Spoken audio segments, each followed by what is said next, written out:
যত কাদিয়ানি আছে তারা কাফের এবং অমুসলিম। শরীয়তের দৃষ্টিতে মৃত্যুদণ্ড তাদের জন্য প্রযোজ্য। বাংলাদেশের মুসলমান তো মৃত্যুদণ্ড চায় না, শুধু বলে অমুসলিম ঘোষণা করে দাও। কথা বলে শুধু বলে, অথচ মুসলমানের উপর দায়িত্ব কি? মৃত্যুদণ্ড দেওয়া। তো তোমরা যারা কাদিয়ানীদের দালালি করো, তোমাদেরকে সাবধান করে দিচ্ছে। এখন তো আমরা বলতেছি অমুসলিম ঘোষণা করো, শুনতেছ না? যেদিন এই দেশে বিশ্বাসীদের হাতে রাষ্ট্র ক্ষমতা আসবে, সেদিন কিন্তু মৃত্যুদণ্ড কার্যকর করা হবে। দুনিয়ার কোন অপশক্তি বাধা দিয়ে রাখতে পারবে না মুসলমান। আল্লাহ তাআলা ঈমানদারদেরকে বলেছেন ইসলামে প্রবেশ করো, ঠিক না? ঠিক। এই আয়াত থেকে স্পষ্ট বোঝা যাচ্ছে আগে ঈমান তারপরে ইসলাম, কিংবা ইসলামের শুরুটা ঈমান দিয়ে। ঈমান না এনে মুমিন হওয়া যায় না, মুমিন না হয়ে মুসলিম হওয়া যায় না। কথা বুঝলেন? আগে কি ঈমান আনবেন, ঈমান না এনে ইসলামে প্রবেশ করার বা মুসলিম হবার কোনো সুযোগ নাই। কারো ঈমান নাই, দাঁড়িয়ে আছে, টুপি আছে, জুব্বা আছে, নাম রাখছে ভালো সলিমুল্লাহ, কলিমুল্লাহ, লানতুল্লাহ, সে লোকটাকে আপনি মুসলিম বলতে পারবেন? শুরুতেই ঈমান আনতে হবে। কি আনতে হবে? ঈমান আনার পরেই ইসলামে আপনাকে ঢুকতে হবে। কথা বুঝতেছেন? আল্লাহ রাব্বুল আলামিন কোরআনুল কারীমের কোথাও কাফের মুশরিক বেঈমানদেরকে মুসলিম হতে বলেন নাই, ইসলামে ঢুকতে বলেন নাই। কাফের মুশরিক বেঈমানদেরকে বলেছেন ঈমান আনো, আর ঈমানদারদেরকে বলেছেন ইসলামে ঢুকো। আমার কথাটা বুঝেন নাই? কোরআন শরীফের কোথাও আল্লাহ তাআলা কাফের মুশরিক বেঈমান কাউকে মুসলিম হতে কথা বলেন না। কাফের মুশরিক, অবিশ্বাসী, নাস্তিক, বেঈমান, সংশয়বাদী, অস্বীকারীদের বলেছেন ঈমান আনো, আর ঈমানদারদেরকে বলেছেন মুসলিম হও। ঠিক। তাহলে বোঝা যাচ্ছে আগে ঈমান তারপরে মুসলিম। ঈমান না এনে ইসলামে ঢোকার কোনো সুযোগ নাই। আল্লাহ রাব্বুল আলামিন বলেন, ইয়া আইয়ুহাল্লাযীনা আমানুত্তাকুল্লাহা হাক্কা তুকাতিহি ওয়া লা তামুতুন্না ইল্লা ওয়া আনতুম মুসলিমুন। ঈমানদারগণ, আল্লাহ রাব্বুল আলামিনকে যথাযথ ভয় করো, আর ঈমান আনার পরে পরিপূর্ণ মুসলিম না হয়ে মৃত্যুকে আলিঙ্গন করো না। আল্লাহ তাআলা মুসলিম হতে বলেছেন, ইসলামে প্রবেশ করতে বলেছেন কাফের মুশরিকদেরকে না মুমিনদেরকে? তা স্বাভাবিকভাবেই বোঝা যায় আগে ঈমান তারপরে সুবহানাল্লাহ বলবেন। মুহাদ্দিসদের মধ্যে একটা বিষয় নিয়ে মতভেদ আছে।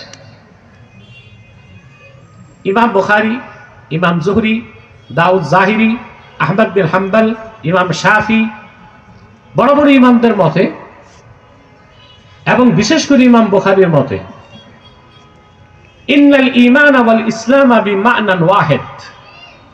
ঈমান ইসলাম একই জিনিস। ঈমান ইসলাম, এবং তারা বলেন ইন্না বাইনাল ঈমান ওয়াল ইসলাম ওয়াজহাত তাগায়ুর। ঈমান ও ইসলাম বিপরীতার্থক, ভিন্ন ভিন্ন, আলাদা আলাদা। ইমাম আজম আবু হানিফা রাহমাতুল্লাহ তারা বলেছেন ওয়াজহাত তারাদুফ। ইন্না বাইনাল ঈমান ওয়াল ইসলাম ওয়াজহাত তারাদুফ।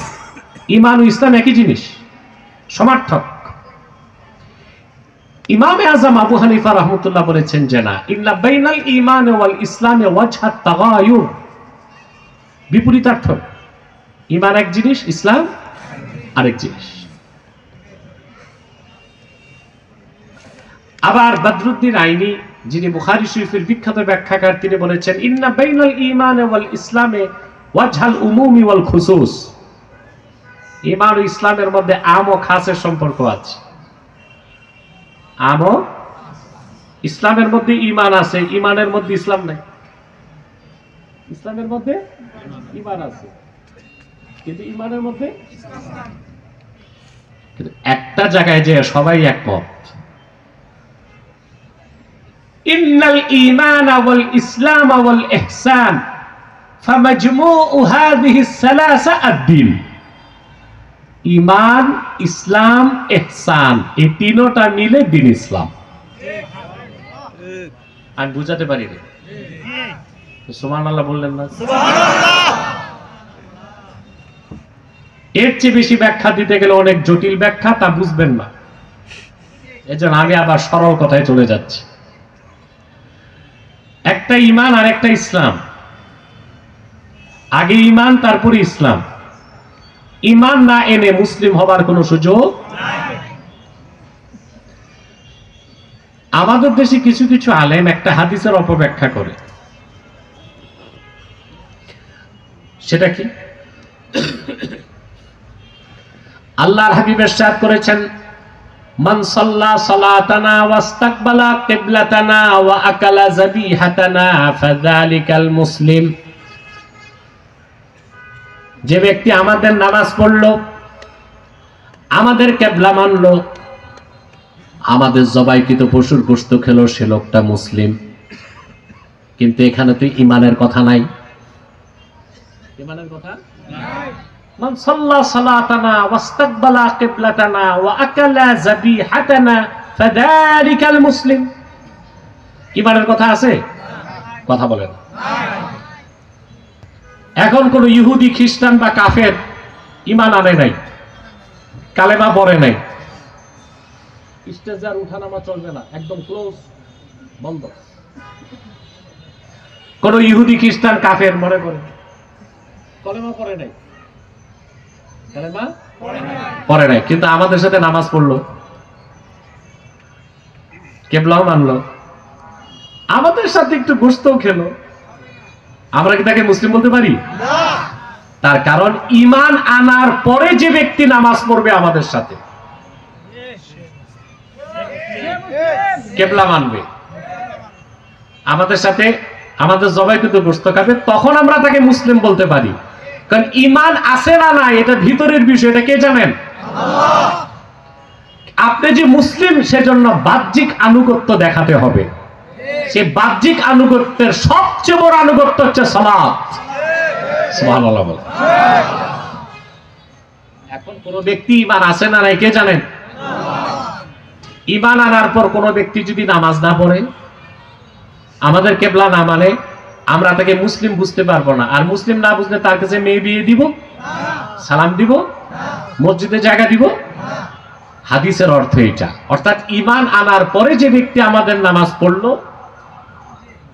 আমাদের কিবলা মানলো, আমাদের জবাইকৃত পশুর গোশত খেলো, সে লোকটাকে আমরা আইডেন্টিফাই করব, লোকটা মুসলিম। কথা বলে। সূক্ষ্ম কিছু মাসালা বলি। কোন এক হিন্দু মুসলমান হবে, কিন্তু ভয় পাচ্ছে তার বাপ মা তাকে মেরে ফেলবে। কি করবে? মেরে ফেলবে। অনেক হিন্দু আছে বাংলাদেশে মুসলিম হতে চায়, কিন্তু হয় না কেন? ভয়। সে যদি মুসলিম হয় তার পরিবার পর্যন্ত তাকে মেরে ফেলবে। এখন এই লোকটা মনে করেন গোপনে কালেমা স্বীকার করলো, বিশ্বাসও করলো, প্রকাশ করলো না। এই লোকটার হাসর কি হবে? প্রশ্ন আসে না? প্রশ্নটা জটিল। আবার বলছি, অমুসলিম মনে করুন হিন্দু, সে মুসলমান হতে পারছে না, ভয়তে যে তাকে হত্যা করা হবে, মেরে ফেলা হবে। কিন্তু কালেমা শাহাদাতকে সে মুখেও স্বীকার করলো, কাউকে শোনায় নাই, ভয়তে অন্তরে বিশ্বাস করলো। লোকটা তো মারা গেল, মুসলমানরা তাকে হিন্দু মনে করলো, কেউ তার জানাজা পড়লো না, আর হিন্দুরা তাকে হিন্দু মনে করে শ্মশানে জ্বালাই দিল। কথা বলে না? বিশ্ববরণ্য ইমামে আজম বলেছেন, যে ব্যক্তি মনে প্রাণে কালেমাকে বিশ্বাস করলো, ঈমান আনলো, কিন্তু মৃত্যুর ভয়তে প্রকাশ করতে পারলো না, ফাহুয়া মুমিন ইনদাল্লাহ, কাফিরুন ইনদান নাস। এই পৃথিবীর মানুষের কাছে তার পরিচয় কাফের হলো, মহান আল্লাহর কাছে সে মুমিন বলে কবুল হয়ে যাবে।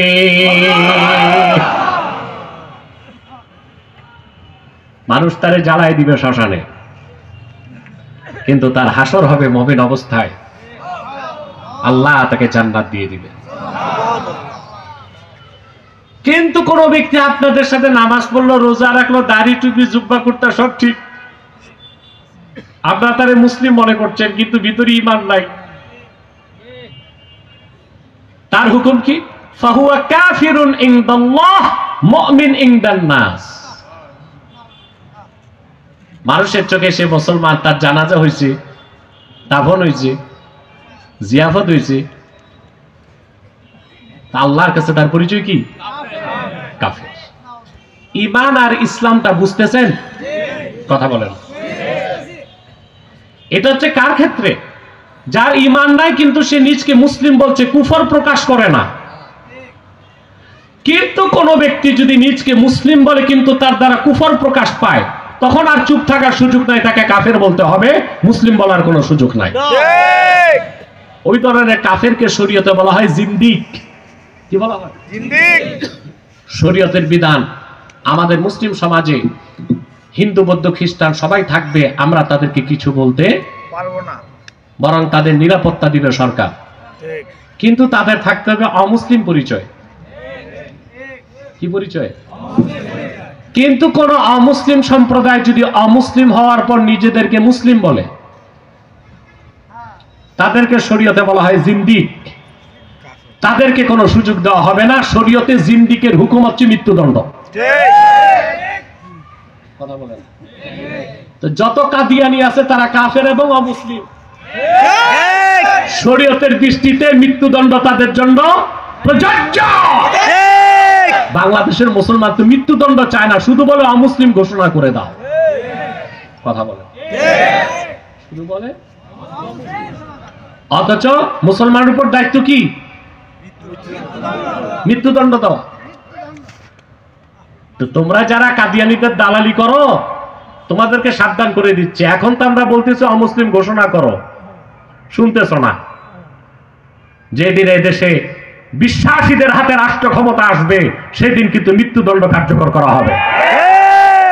দুনিয়ার কোন অপশক্তি বাধা দিয়ে রাখতে পারবে না মুসলমান। কথা বুঝতেছেন? জিন্দিক, জিন্দিকের শাস্তি মৃত্যুদণ্ড। হিন্দু আছে, খ্রিস্টান আছে, বৌদ্ধ আছে, ওরা জিন্দিক না, ওরা কাফের। ওরা কি? ওদের মারাও যাবে না, ধরাও যাবে না, নিরাপত্তা দিতে হবে, ওরা ওদের ধর্ম পালন করবে অমুসলিম পরিচয়ে। কিন্তু কাদিয়ানীরা তাদের চেয়েও বড় কাফের, কিন্তু নিজেদেরকে পরিচয় দেয় কি? মুসলিম। এটা তাদের অপরাধ না, মহা অপরাধ। এই জন্য তাদের শাস্তি কি? মৃত্যুদণ্ড। কথা বুঝতেছেন? তাহলে আবার কথাগুলো বুঝাই দিচ্ছি। কোন ব্যক্তির অন্তরে ঈমান আছে, বাহ্যিকভাবে সে ইসলামকে গ্রহণ করে নাই, সে লোকটা মুমিন, মানুষের চোখে কাফের। আর কোন ব্যক্তি বাহ্যিকভাবে নামাজ রোজা করলো, সে লোকটা মানুষের কাছে মুসলিম, অন্তরে ঈমান নাই, আল্লাহর কাছে সে কি? কাফের। আর কোন লোক ঈমান নাই, সে কাফের, তার কুফর প্রকাশ পেয়েছে, কিন্তু নিজকে মুসলিম বলে সে কি? জিন্দিক। সবচেয়ে নিকৃষ্ট কাফের কারা? জিন্দিক, জানাদেকা। কথা বুঝতে পারছেন? আমার ভাইরা, সেজন্য আগে হচ্ছে ঈমান, তারপরে ইসলাম। ঠিক না? ঈমান আনার পরে বান্দা যখন শরীয়তের বিধানগুলো মেনে নিবে, বাহ্যিক আনুগত্যকে প্রকাশ করবে, তখন লোকটা মুসলিম। এখন আমাকে সংজ্ঞা দিতে হবে, ঈমান অর্থ কি, ইসলাম অর্থ কি? ঠিক না? ঈমান অর্থ বিশ্বাস। ঈমান অর্থ কি? বিশ্বাস। কি কি বিশ্বাস? এখন থেকে বলা শুরু করলে সকাল হবে, শেষ করা যাবে না। যাবে? তবে আমার কাছে একজন ব্যক্তির সংজ্ঞা আছে, মাত্র 30 সেকেন্ড। ওই সংজ্ঞা জানলে আর ঈমানের দ্বিতীয় সংজ্ঞা লাগবে না। সংজ্ঞাটা দিয়েছেন ইমামে আজম আবু হানিফা রাহমাতুল্লাহ। ইমামে আজম আবু হানিফা রাহমাতুল্লাহি আলাইহি ইমানের সংজ্ঞা দিতে যেয়ে বলেছেন, হুয়া মুজাররাদু তাসদীকি রাসূলিল্লাহ সাল্লাল্লাহু আলাইহি ওয়াসাল্লাম, শুধুমাত্র আল্লাহর হাবিব মুহাম্মদ সাল্লাল্লাহু আলাইহি সাল্লামের রিসালাতকে বিশ্বাস করার নাম হলো ঈমান। শুধু আল্লাহ রাসূলের রিসালাতকে বিশ্বাস করার নাম কি? ঈমান। তো যারা বলে শুধু লা ইলাহা ইল্লাল্লাহ কালেমা, এগুলো কোন কাতারে আছে? মুমিন, মুসলিম না মুনাফিক? জিন্দিক। ওটি জিন্দিক না মুনাফিক, ঠিক না? যদি বলে শুধু লা ইলাহা ইল্লাল্লাহ কালেমা, তো লা ইলাহা ইল্লাল্লাহ তো রিসালাত নাই। কিন্তু যদি বলা হয় আশহাদু আন্না মুহাম্মাদার রাসূলুল্লাহ, ওখানে রিসালাতে তাওহীদ আছে, রুবুবিয়ত আছে, উলুহিয়াতের বিশ্বাসও আছে। সেজন্য শুধু লা ইলাহা ইল্লাল্লাহ কিয়ামত তক পড়লেও কেউ মুসলমান হবে না। যদি একবার যদি বলে আশহাদু আন্না মুহাম্মাদার রাসূলুল্লাহ, সে মুসলমান হয়ে যাবে। সুবহানাল্লাহ বলবে। এটা কি আমার সংজ্ঞা? ইমাম আযম বলেছেন, আল ঈমানু হুয়া মুজাররাদু তাসদীকি রাসূলিল্লাহি সাল্লাল্লাহু আলাইহি সাল্লাম বিমা জাআ বিহি মুহাম্মাদুন সাল্লাল্লাহু আলাইহি ওয়াসাল্লাম উলিমা যারুরাতান। আল্লাহর হাবিব মুহাম্মদ সাল্লাল্লাহু আলাইহি ওয়াসাল্লামের রিসালাতের বিশ্বাসের নাম হচ্ছে ঈমান।